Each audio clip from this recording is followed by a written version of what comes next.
Thank you so much for joining me. I'm happy to have you here. I am happy to be here. Thank you. Tell me a little bit about your background and kind of how you got into the world that you got in. Yeah, so I'm a journalist by training. I started off as a newspaper reporter. Yep.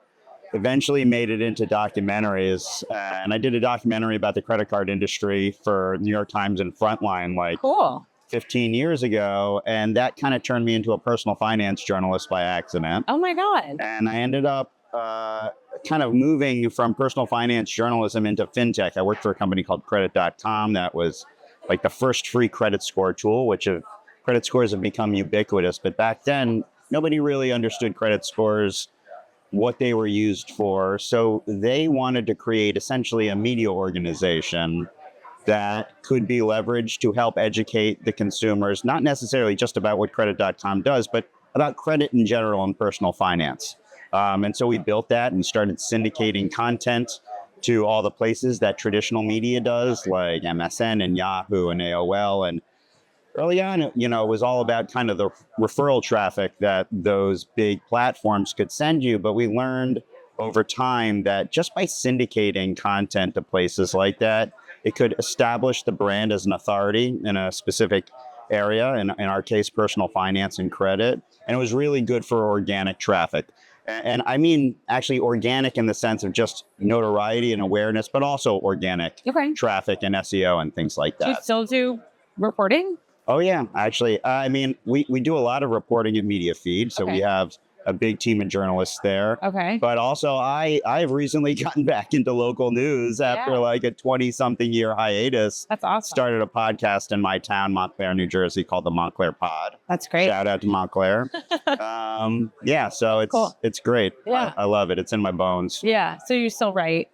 Still write. I edit. I'm getting back into audio reporting. I loved producing for radio back in the day. So it's fun to do all those things. Yeah.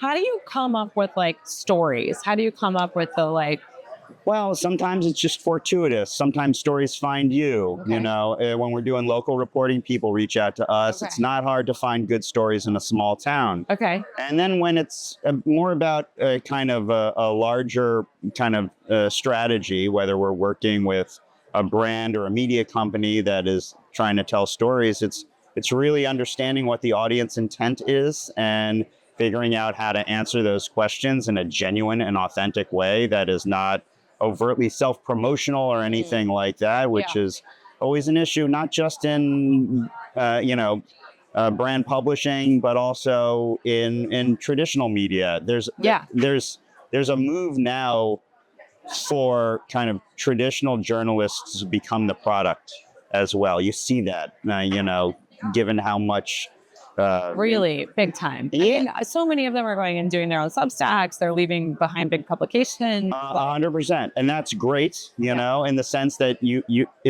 never had the ability as you do now for an individual to go out and distribute content to wherever they want. In order to distribute content in the old days, you had to have, whether it was a printing press or a satellite or what have you, the ability to get your product, your media into the hands or the eyes of real people. But now it's available to everybody, individuals, brands, what have you. So, and it's created a huge disruption. So talk to me about brands and storytelling. Yeah. Because I know that's a big, that's a big part of what you guys do. So how do you help brands tell their stories? How do you think about storytelling from a brand perspective and then make it interesting to people?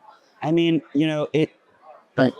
the idea that a brand needs to tell their story, that's largely PR and marketing. What we typically help brands do is help them to provide value in the form of either education and in some cases entertainment to the consumer. So we help brands create the kind of content that they might otherwise advertise around. Not that they're going to stop advertising, but because there is no barrier to distribution, more and more brands are getting into the creation of true editorial educational content that they can deliver through traditional kind of media channels. Okay, so they're becoming their own publishers. 100%. Like you see it, and this has gone on in the world of personal finance and fintech and financial services for a long time, which is where I came out of.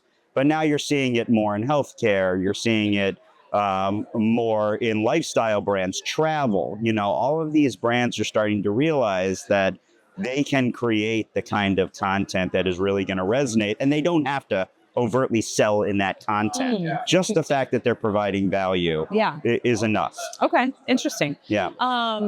Podcasting and audio. So obviously we're on a podcast. Yep. We were talking a lot about podcasting earlier. Like, why do you love the format? Said you were in radio, and what do you think the future of podcasting is? Because now everybody and their brother has one. Yes. Where does it go from here? Well, I mean, I love podcasting because I'm like an old radio guy. Yeah. And I think it's a great medium because when you're listening to something, it's activating a part of your brain and imagination where you're kind of painting pictures. And I love that. I love old time radio for that reason, where they would really tell stories through audio. And I think the more and more you see kind of podcasts proliferate, you're going to start to see them kind of as the anchor for different kinds of content. So what we do at MediaFeed a lot is we'll take a podcast that, whether it's a publication or a brand is produced, and we'll turn it into several articles, and then we'll syndicate those articles as editorial content with the podcast embedded in it. Cool. One of the big problems with podcasts, I think, is in terms of discovering new podcasts. A lot of times you can only discover new podcasts because one podcast is advertised on another podcast so it's all within the podcasting platform. Right. Whereas when you take content developed originally for pod or video or what have you, and turn it into other types of media that you can then, distribute through those channels. That's interesting. You find a new audience. And you also, it's good for SEO. And it ties the entire kind of media play together for the organization. Great. I need your help. We need to talk. But so our brand, is something brands are doing? They're creating this type of content and they're syndicating it out. Yeah, for sure. Okay, so we work with a ton. We work with a lot of big brands that are doing it. We work with kind of mid-market brands. A lot of B2B brands are creating this kind of content. Some of them are doing it, for SEO reasons, but others are doing it for just broader awareness and just to get their stuff out there. Yeah. And it's quite good. And SEO is going through a lot of changes right now with LLMs. GPT, yeah. But I think what we're going to see there is that as maybe overall organic traffic drops, the traffic that does come through will be higher intent traffic. So if you get an answer from an LLM and then you go to the source and you find out where that LLM got its source information and you click on that, then you're more likely going to either need that information for a particular reason. There's a reason why you're clicking on the source. So I think the intent goes up. Okay, got it. What hill would you be willing to die on when it comes to obviously you're making content for brands? What's a thing that you believe that you're no, if you're not going to do it this way, or if you are going to do this, forget it? I just think it's inevitable that brands are going to be creating this kind of valuable content that people need. Not that is selling directly, but that people want and need. There is a reason why Apple and Amazon produce the amount of content that they produce. It's not their core business. And it's why they have such a huge advantage over lots of other streamers out there, is because they're selling all of these things that have nothing to do with the content. Yeah, absolutely. But they're getting incredible loyalty. The LTV probably increases as a result of these subscriptions. Yeah. And, I see more and more companies getting into that over time. Right. I think it's inevitable. It makes sense to me. Yes. It takes it from being a transactional relationship to something a bit deeper, where you're giving me something. And everybody's selfish. Everybody wants to learn something, to be entertained, right? And if you're not doing those things, then and these brands can afford to do it in a way that traditional media is having more and more trouble doing. Yeah, I think there's a huge opportunity, especially now. I mean, we could be heading into recession. We could be heading, we've got all of these headwinds economically. Yeah. And I think, you always hear about bigger brands increasing advertising during periods of economic turmoil.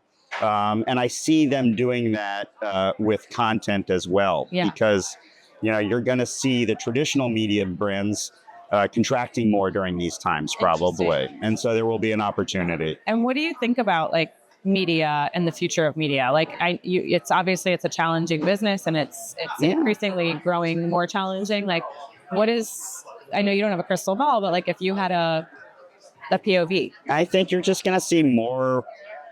I think one thing you're going to see, if I could predict something, is like a brand creating some sort of hit show series, something like that, in the same way that Amazon and Apple have like won Emmys and Oscars and things like that. I could see like the New York Times having a show, or well, they've done that already. Okay. I worked for New York Times Television a long time ago, and that doesn't exist anymore. But imagine like Procter and Gamble or somebody like that having their own essentially show or network. So I could see something like that happening. I don't know that. I think that's, and then also like individuals like us, we've created our own media properties, right? And it's entirely possible for small time players to kind of tap into something that hits the zeitgeist and pops. Yeah, that makes tons of sense. Yeah. If you were giving advice to CMOs today about like their content strategy, what would you tell them? Or what do you tell them? I would say like developing a real content strategy is kind of like an annuity. It's like investing in an annuity. It's not performance marketing. It's not spend $1 to make $1.50. It's about investing in a property that, takes some thought and energy and resources, certainly initially, but then it starts to pay dividends because you start to own an audience. Yes. You're renting audiences through advertising. And then when you develop a property that people have real loyalty, that's an audience that you own. And that's, and it comes with all the great data and all the things that people want for targeting and product optimization and development. And so that's the real reason why you invest in content. And it can also pay for itself if you do it right. Right. That makes sense. Yeah. That makes sense. I do think it is like it. So I have this conversation a lot with people where it's like, well, what is it going to get me? And like, you're not going to see it tomorrow. It's going to be a long-term play. Yeah. You have to have a little bit of the guts to do it. You got to. And sometimes, you do create a piece of content initially that just pops. Yeah. And like you do get a gazillion page views and a bunch of referral traffic. And you find like a random story is converting in ways that nobody would have expected. And those wins are like, you can't beat it. The value of those things is hard to estimate because you would never know if you didn't try. Yeah. And it's very hard to predict. Yep. Well, thank you so much for joining me, and thanks for sharing all your insights with me. Thank you for having me. I have one final question for you, which is, if you had to give a TED Talk on something, what would you pick? Anything, work or non-work? Anything. I guess I would pick. God, I feel like this. Yeah. I like, I often talk about my personal story, and it's getting boring to me, when you tell the same story over and over again. But I would say the TED Talk that I would give would be my personal story told through the lens of like the people that have had a huge impact on me. Okay. Like going back, I've got we all have these foundational stories and people in our lives that like have made an impact on us both personally and professionally, and that shapes us. And I think I would go back and revisit who those 5 or 10 people are and condense it down to a TED Talk, maybe. That's cool. I like that. It would be a cool idea. It would be a good exploration for me. I think about it a lot. Yeah. Like these people pop into my head. That's and cool. I'm like, oh, this is why I'm like this. Yes. Whether it's somebody in work or, and it's not always good. It's not always a good experience. Sometimes it's a painful experience, but that's probably what I'd focus on. I like that. Mine, I have so many girlfriends that start a story with like, so I met this guy, and then it proceeds into this wild story. And so for me, I think I would like pull all these anecdotes of, so I met this guy, and make it a story of like, oh, so I met this guy. Yeah. That's a good title for a podcast. Yeah. That's your next podcast where you just interview initially your friends. You probably have 10. Yeah. And then it's just, you're going to have a call line. It's going to be packed every day. Oh my God. Let's do that one. I love it. All right, cool. Well, thank you again. Thank you. Join us.